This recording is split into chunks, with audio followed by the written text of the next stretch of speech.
Alex Donka. I'll be your Prime Minister. Thank you. Hi, I'm Rachel Donka. I'll be the member of government. Thank you so much for judging. I'm Roman Smith, leader of opposition. Thank you for judging. Grayson Smith, member of opposition. Thank you for judging. So before we actually get started with today's round, would you mind telling us any experience you may have with parliamentary debate? Or if there's anything specific you would like us to do in today's debate round? I have very little experience. I have judged once, so you will need to bring things down to a pretty layman's level, not a lot of debatey terms, make it really plain and simple. Okay, all right. All right, we're ready? Yeah, I could use time.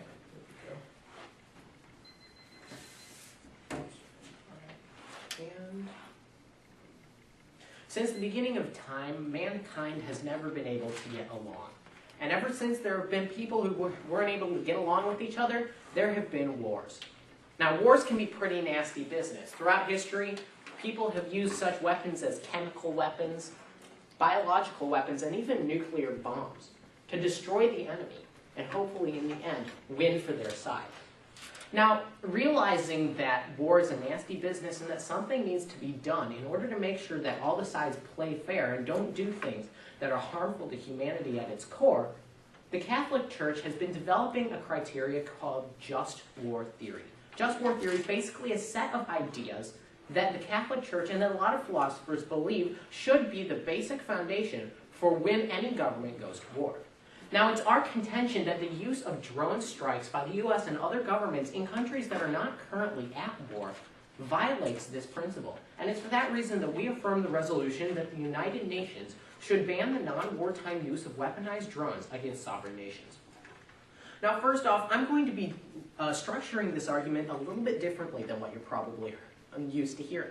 What I'm going to be doing is presenting a philosophical argument, or in policy debate it's called a critique, to indicate for you why we believe that just war is the most important thing that can be upheld, and a couple of reasons why we believe that the United States' use of weaponized drones does in fact violate that criteria of just war. At the end of the speech, I'll be presenting a very simple plan to show you how, through simple action, the United Nations can stop countries from violating just war theory and make overall the justifications that are used in wartime more accessible and better for the entire world. So now let's start off with the first point, which is that of how you can weigh this argument, because it's a little bit confusing. But it's our argument that just war theory is the most important argument in this entire round. And in fact, the most important thing to uphold in the real world. This is for a couple of reasons. First of all, just war upholds human rights. Without just war, there's basically a justification for countries to go in and do things like happened in the Holocaust. Massive prison camps, use of horrible, terrible nuclear and chemical weapons, and a whole bunch of other things that we think should be avoided. Just war theory specifically prohibits all of that. So if it's upheld and used to the fullest of its ability, then it makes every war that not only the United States, but countries all over the world fight, better able to uphold human rights even while they are destroying each other. We think it's important for that reason. Now, what is just war, though? Well, there are a lot of different ways that you can look at the theory and what it actually does and says. There are a couple of things that the just war theory speculates are very important, and these are the ones that we'll be focusing on today. The first one is that of competent authority. The idea of competent authority basically says that the government, when it goes to war, in order for it to be able to be justified in going to war, it must have the authority to do so. That means that basically if the U.S. government decides to carry out an airstrike in Afghanistan, it has to be the one who would be expected to do that. So basically what that really means is that it can't be carried out, except for in wartime. Attacks can't be carried out unless there's been a declaration of war, and they also cannot be carried out by non-governmental groups. Moving on, another important tenet of just war theory is the idea of distinction. Distinction is basically the idea that the tactics used in wartime should distinguish between enemy combatants and civilians. That seems like a very simple concept, but unfortunately, current U.S. drone policy is not following it, as I'll be getting into in a minute. The basic idea is we shouldn't be killing civilians with our tactics in wartime. We should save as many people as possible.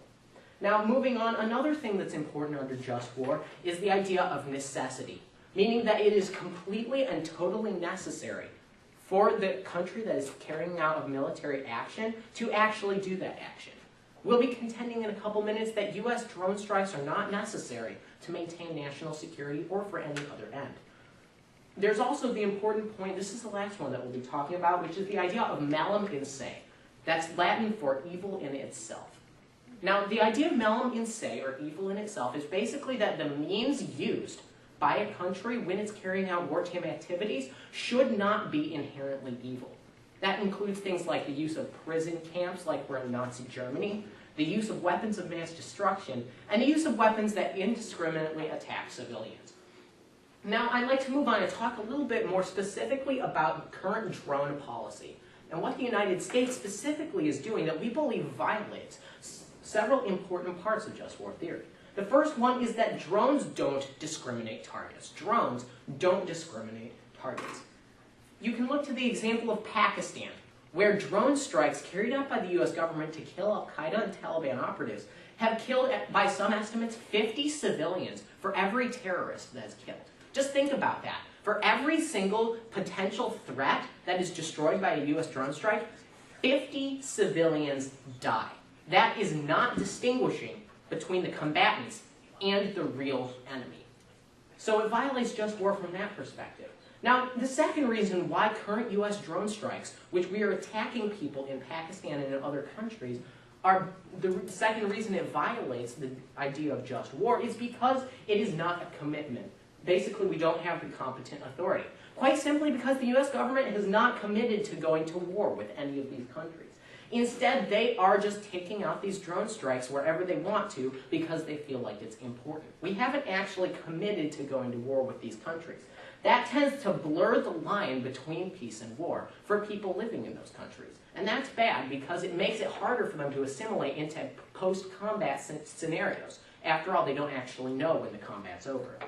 But the final reason that we believe that the use of drones by the U.S. federal government violates just war is because it is a means evil in itself. This is for two reasons. First of all, because of the detrimental impact on civilians, but second of all, because it has been shown through scientific studies that the drone operators who are flying the drones and using them to carry out the strikes are actually coming down with mental illnesses and depression because they're being forced to watch videos of themselves killing people over and over again.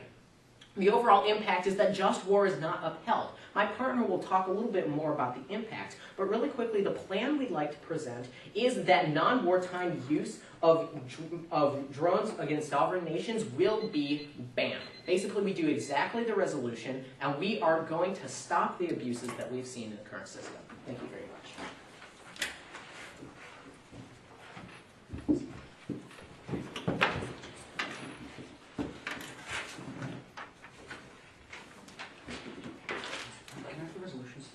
Oh, yeah.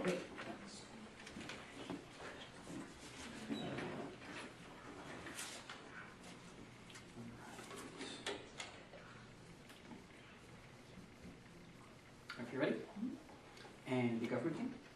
And Grayson? All right then. Banning the use of weaponized drones without a wartime scenario against any sovereign nation is not the policy for the United States or the United Nations in general to take in today's debate round. We're going to be responding to the philosophical side of things first, then looking at the real world and the policy side of things. So in this speech, I'll be showing you how the opposition wins on both a theoretical philosophical debate as well as a policy net beneficial debate. So before we get into any of that, we're going to go to the first argument about what should be upheld in today's debate round, essentially a criterion.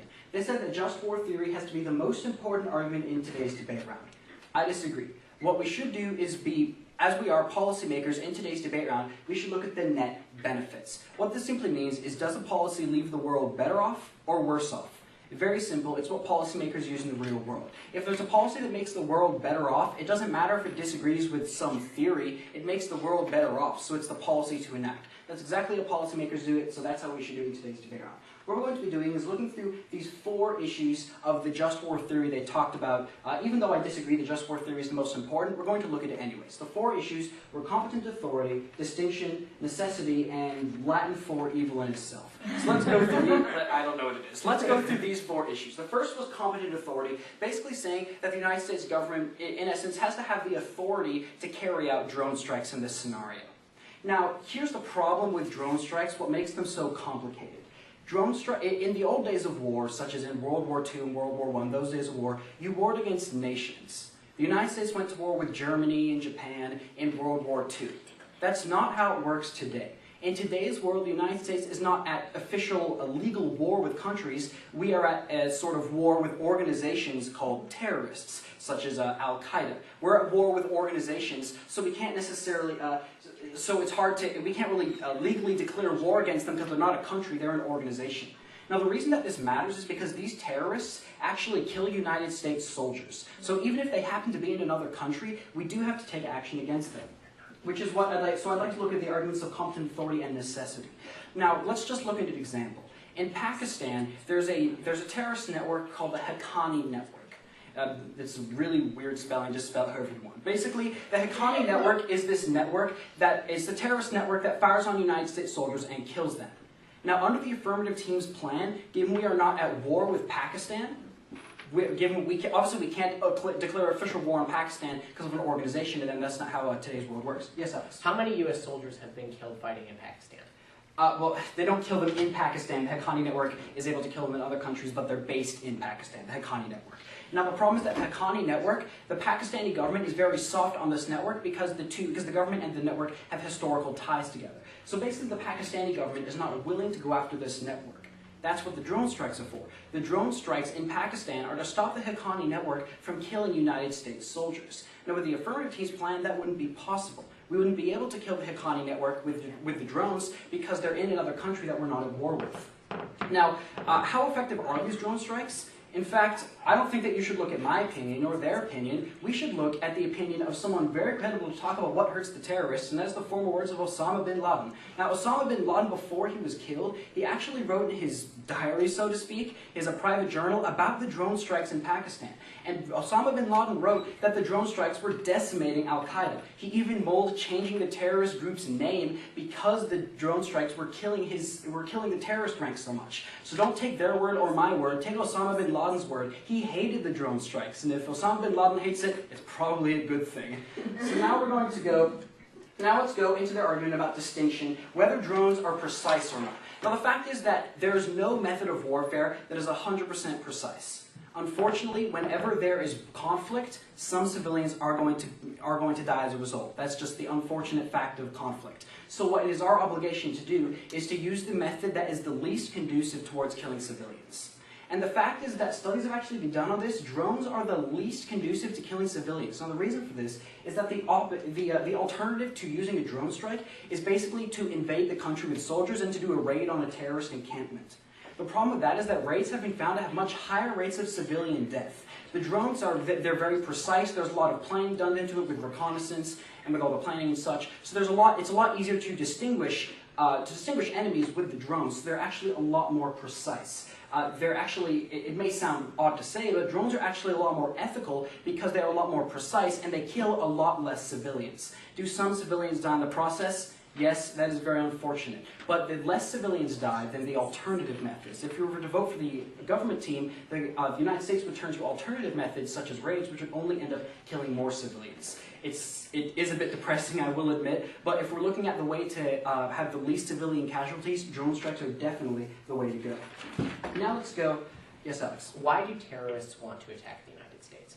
Terrorists want to attack the United States, there's a lot of disagreement on that. Some people say that terrorists want to attack the United States because they think that we're in their country and we're trying to stop them. But a lot of terrorists want to attack the United States simply because they have a religious motivation, such as Muslim radicals have a religious motivation to destroy the United States because they believe it will bring the afterlife and their heaven, so to speak. So it's not necessarily a smart motivation, it's a religious, radical motivation to kill the United States. Because they believe that that will bring the end of the world, which is good for them, I guess.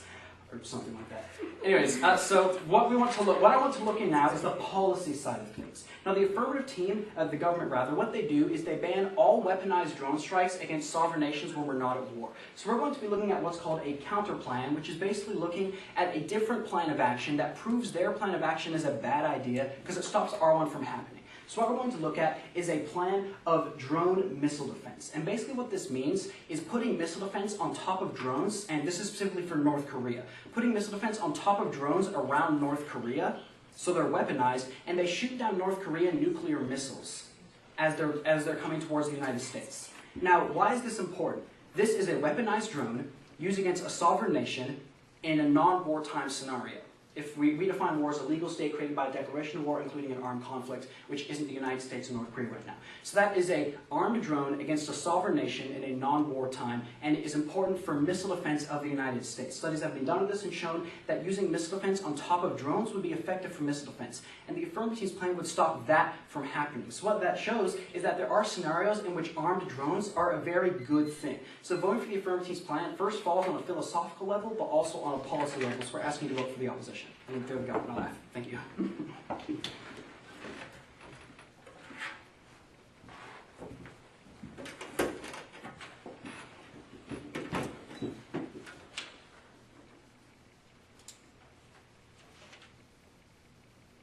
Okay, so is the judge ready? Yes. Yep. Then let's begin. I'd like to start off this second government speech by talking a little bit about more specifically what is just war and how does it apply to the real world.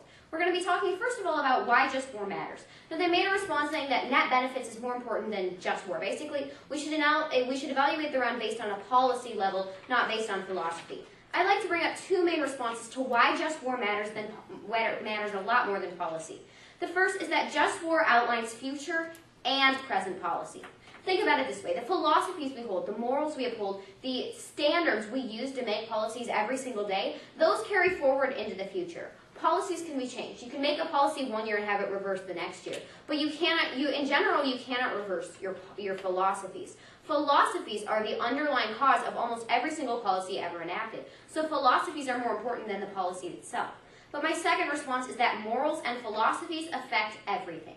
When we're talking about net benefits, which is what they'd ask you to evaluate the round on, simply looking at whether or not drones are good or not, we completely ignore the moral and the philosophical stance. Morals and philosophies affect everything. They affect us as debaters, which I would argue is the most important. When we're upholding morals and philosophies in debate rounds, we're actually, hold on a second, I'll take a question in just a minute. When we're debating morals and philosophies, we're deciding what is more important for us to uphold in our own lives, and that actually impacts us outside of the round. Talking about a policy only impacts us while we're in the round. So I'd argue morals and philosophies like just war are more important. Yes? All right, so my question is, if a philosophical point of view led to a policy that did not lead to benefits, led to disadvantages, would that be a good philosophy? I would say in the case of just war, first of all, there are no disadvantages, and second of all, yes, just war, specifically in the case of just war, is a good philosophy, is a good moral to uphold, which I'd actually like to talk about really quickly right now. What are the impacts of upholding just war? There are two beneficial impacts, two reasons why just war should be upheld infinitely. The first is that if all treaties are fundamentally based upon one of the principles of just war. You can look at any international treaty like governing how we should go to war, what kind of wars happen. If you look through the just war criterion, one of those criterion, whether it's commitments, malum in se, or the Latin for evil in itself, any of those things, they line up with the treaties. The treaties are fundamentally based upon this philosophy. My second impact is that if not using just war, not essentially adhering to morals of ethical conduct, it justifies weapons of mass destruction.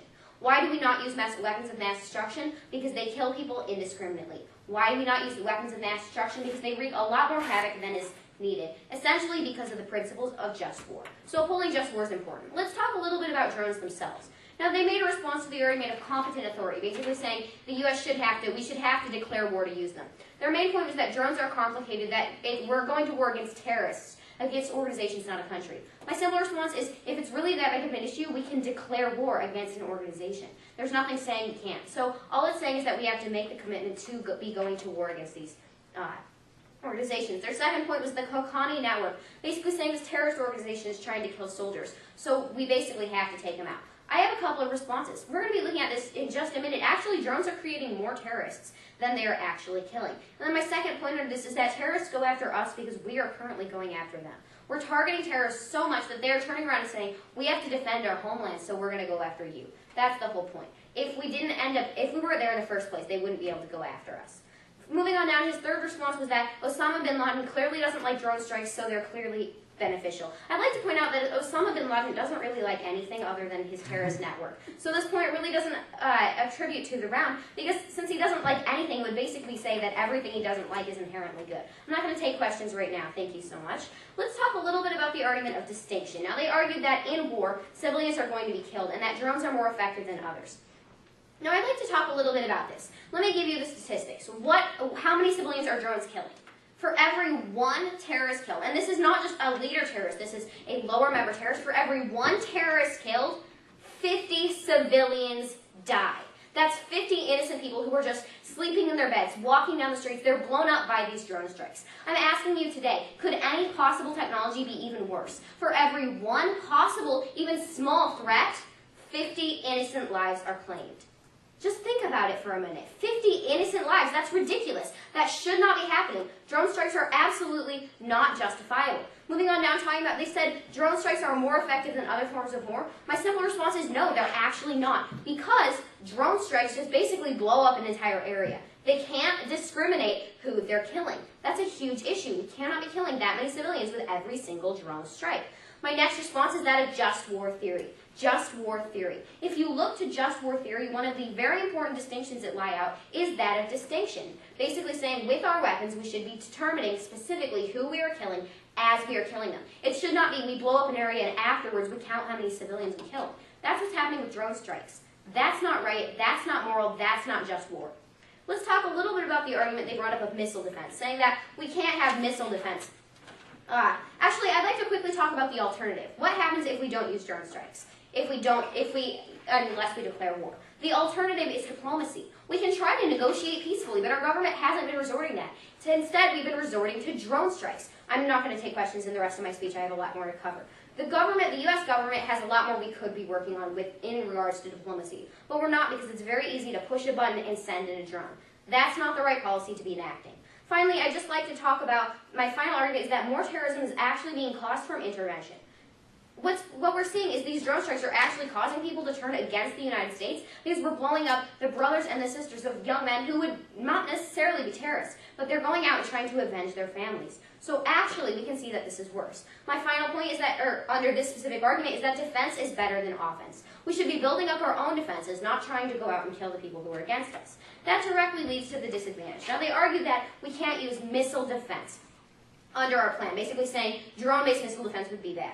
I have a couple of responses. First of all, defense is different than offense. When we're using defense, we're using it to protect our own country. We're not using it to go out and invade another country or attack another country. We're using it to protect ourselves. So actually, defense isn't banned under our plan. But my second point under this is that defense is different than offense. That's the only real argument I need to make here. Defense, when we're defending ourselves from, say, threats like North Korea, we can still build drone interceptors, and if they launch a nuclear weapon at us, we can shoot it down. That's not attacking North Korea, that's protecting ourselves. And then my final response is boost-based missile defense, which is what they are using, drone missile defense, isn't actually all that effective. It's been proven time and time again to be very, very flawed technology. So as it doesn't work anyway, and there's really no reason, I urge you to stand with the government team and uphold just war for the future. Thank you so much.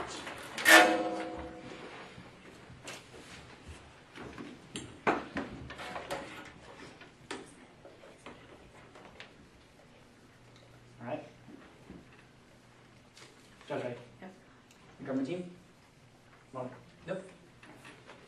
The government team is essentially saying that we shouldn't kill terrorists, we should instead try and talk them out of her in the United States. Unfortunately, when it comes to the war the United States is currently in, the war on terror, our enemy isn't one that will listen to diplomacy. Our enemy isn't one that will listen to negotiation. We must have the best weapon possible to defeat the enemy and save the most civilians possible. That's the stance of the opposition. That given drones are statistically the most precise weapon possible, I'll be addressing the government's arguments, but given that the most precise weapon possible, we must keep these drones. We must also keep the capacity to use them in the future. If any situation were to arise in the future where we needed more use of these drones, we must keep that option open. The government team shut down that option from happening. Before getting to the case arguments of the government side, let's turn quickly to the counterplan, given the government really didn't say much on it in the last speech, in the last 30 seconds. She first said that it's defensive, not offensive, so it's not banned by their plan. My response is weaponized. Weaponized. Now, specifically, these drones are equipped with weaponized interceptors that blow up a missile while it's launching.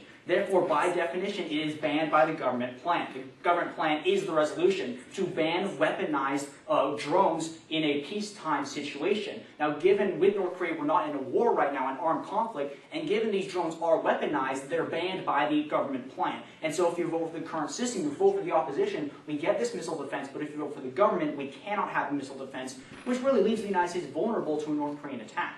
They secondly said that drones don't work and that they've proven to be ineffective. Two responses here. First is that of tests. These drones, this missile defense is actually being tested by the Air Force, the Missile Defense Agency, and by a U.S.-Israeli effort back in 1996. 3 different times that these drones, missile defense, have been tested. All the tests have been successful. The government team didn't give any reason as to why they're ineffective. All we have is reasons on the opposition side as to why they are effective, because they've been tested. My second response is that of a congressionally mandated report. A congressionally mandated report. Now, the National Research Council recently released a report to Congress that Congress mandated that they do on drone missile defense. And it said that if we have the drones between the United States and North Korea, the example they gave was that of over the Sea of Japan. If we have them there, then it is effective. So even the congressionally mandated report sides with the opposition here. Drone missile defense works, but we can't have it under the government plan, which leaves the United States vulnerable. If you vote for the government, it's more likely that millions of U.S. citizens die to a North Korean nuclear attack.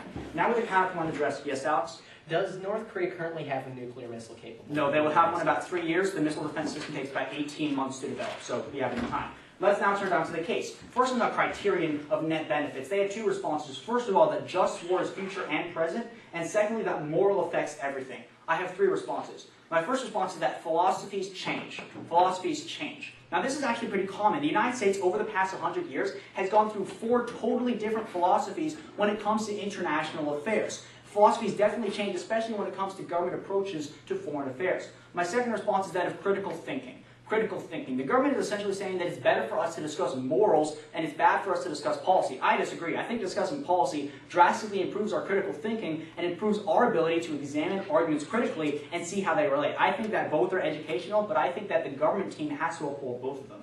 My third response is that of a case-by-case basis. A case-by-case basis. The government is saying that philosophy is always more important than policy, but we should really examine it in a case-by-case basis. We believe in this situation, policy is more important than philosophy. And at the end of the day, drones actually are ethically obligatory, as one study pointed out, because they are the most precise. So let's get to that argument of whether or not drones are precise. The government team said a couple things in the last speech as to why drones aren't precise. They first said, their main rhetoric here is that 50 civilians are killed for every 1 drone strike.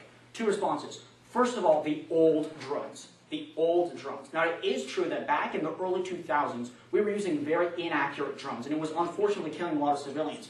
But over recent years, we have massively upgraded our drones. For 2012, the civilian death rate was almost 0, and the terrorist death rate was about 500.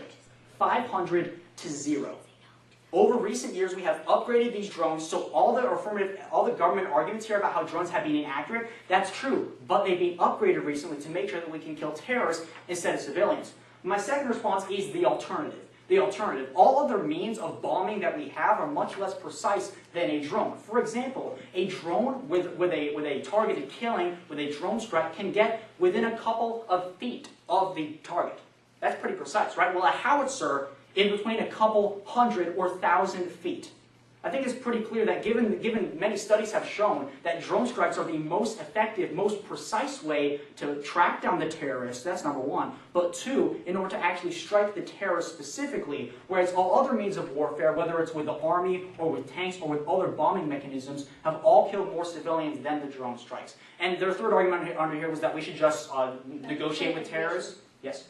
Specifically, in what ways were the drones upgraded recently? A couple things. One, well, back in the early 2000s, we had just developed drones. We were just really getting used to the feel of them. And so we made them more accurate. We made the missiles themselves, the targeting on the missiles, we made them a lot more accurate so we could lead the missiles a lot better so they can actually hit their targets. That's the main reason that we upgraded them. And so, drones are much more effective than the alternative. Under the government plan, we have to do the alternative. That's simply not acceptable. Under the issue of whether or not we can declare war on a terrorist organization, they said that we can do it. But the problem is that it's a lot more complicated than that. First of all, it obviously does have to go through Congress, and we currently have a supposed declared war on terror, but it's not an official war when it comes to like a state-to-state kind of war. But secondly, again, it is a lot more complicated to declare war on an organization, but that's regardless anyway, because we currently don't have that kind of legal war on the terrorist organization like the Haqqani network. So it's actually regardless in the debate round. Under the current system, we can use these drone strikes to kill these terrorists. Secondly, under the issue of the Haqqani network and whether or not drones increase or decrease terrorists. Now, the government made the notion that drone strikes actually increase terrorists because it increased civilian casualties. 2 responses here. First of all, it actually does increase civilian casualties. Drones actually have a much lower civilian casualty rate, so it actually does decrease terrorists. But secondly, it doesn't matter if more terrorists come, because then we just kill them as well. I mean, we can kill all the terrorists. That's how accurate these drones are. Additionally, the drones have killed top Al-Qaeda leaders. Very, very important leaders like Ashu Abred, who was the second in command of Al-Qaeda. So maybe some new recruits joined, but we kill the top leader. I think that's pretty important to make sure that we can get rid of the leaders and then work our way down from there. At the end of the day, we see that drone strikes are ethically obligatory because they are the most precise means of killing terrorists. It is foolish to give up these weapons, and it is foolish to not allow this counterfeit to happen. Vote for the opposition because we have the most precise way of defeating our enemies. Thank you.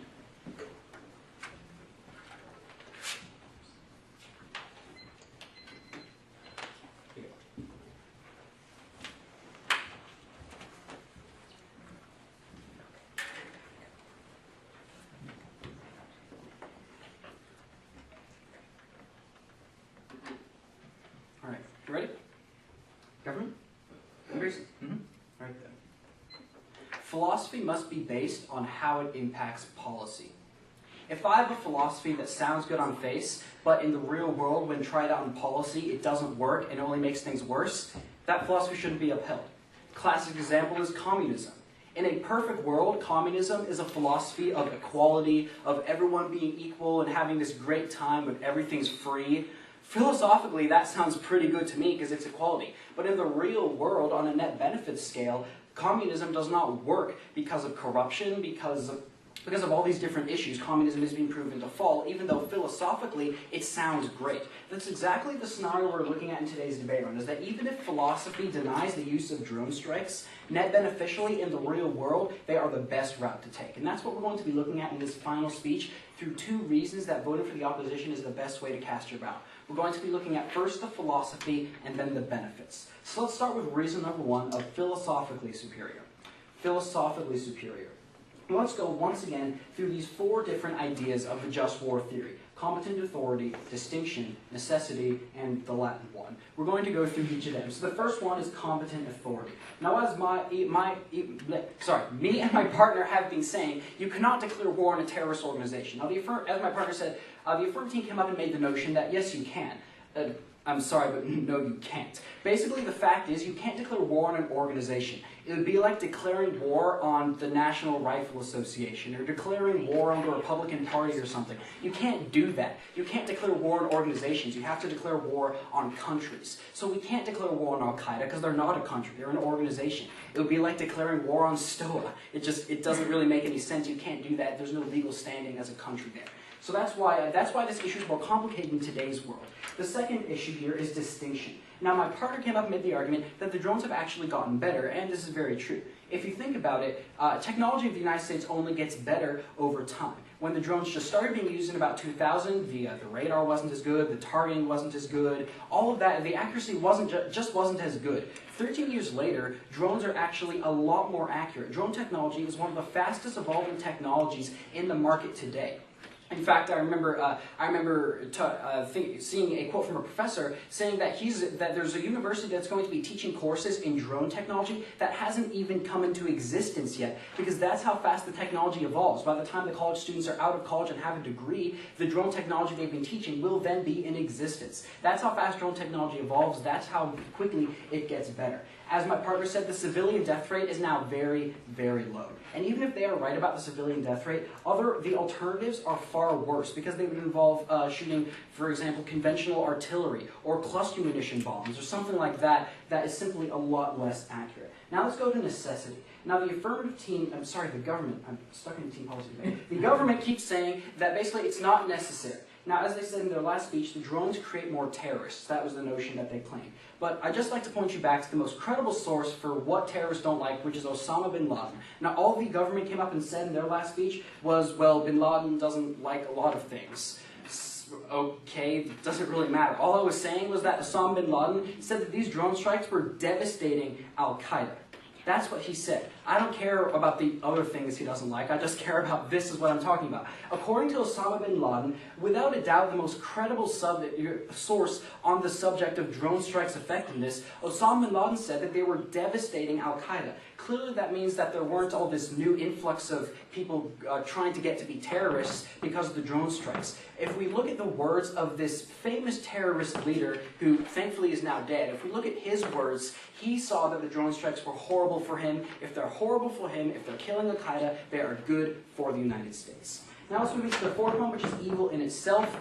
Basically, drones are not evil in themselves because they kill terrorists, and they are more precise than any other system of war, so this simply isn't an issue. Now let's move down to the second reason that voting for the opposition is best, which is beneficially superior. As we already talked about, drones kill many, many terrorists, according to Osama bin Laden, but now let's go to the missile defense issue. Now, as my partner said, the missile defense that we're proposing has been tested not only by the United States, but by Israel in 1997, so it's been working for several years. The United States just hasn't implemented it yet. But the affirmative team, government, keeps saying, has said that this is defense, not offense, but the fact is what the resolution says is weaponized drones. It doesn't say offense drones, weaponized drones. Now, given these missile defense drones that we talk about are weaponized with interceptors, they do count, and voting for the affirmative team's plan would result in a more likely nuclear launch by North Korea on the United States because we would not have this effective missile defense system in place. Just one example of how useful drones are. So I ask you to vote against the government because they are philosophically and beneficially inferior, and the opposition provides you with a better world. Thank you.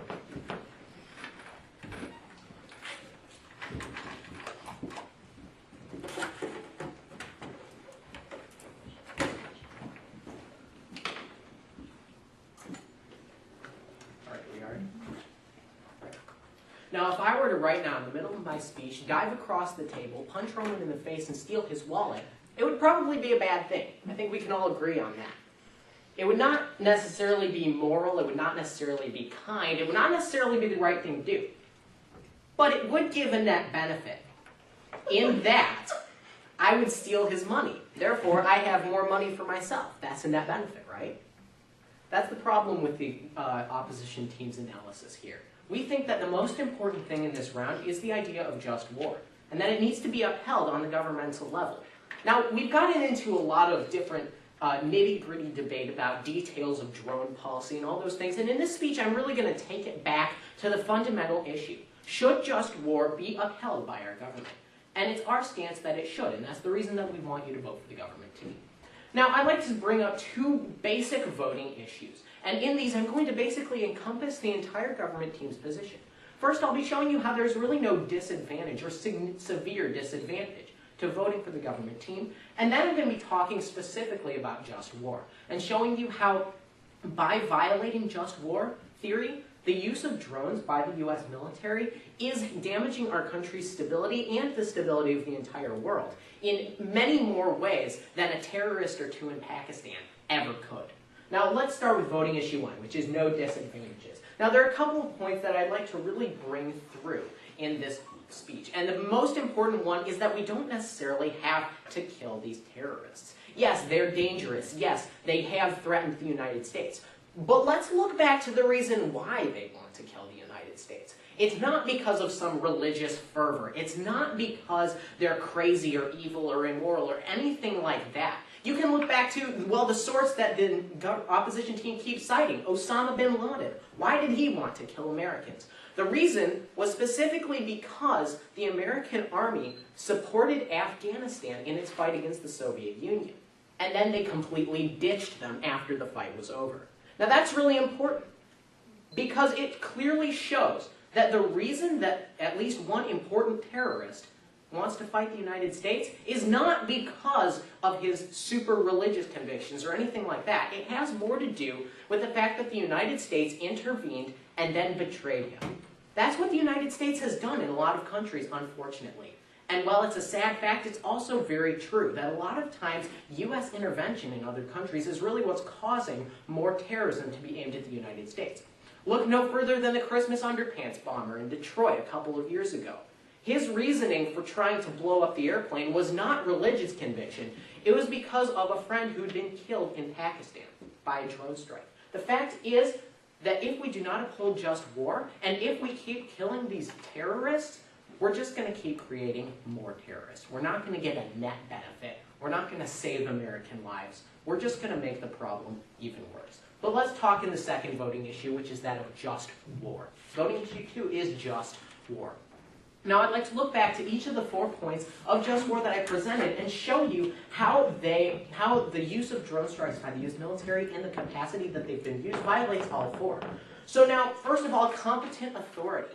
The U.S. government basically doesn't have the authority to go into all of these countries that they haven't declared war against and just carry out attacks wherever they want to. They don't really have the authority to do that since they haven't declared war. That's what just war says. So right in there, we've already violated just war. But distinction is also an important issue. Drone strikes kill civilians. They may kill less civilians, but they still kill civilians and are therefore not very good at distinguishing targets. Furthermore, we've seen that they violate the idea of evil in itself, or the Latin thing, as Roman called it.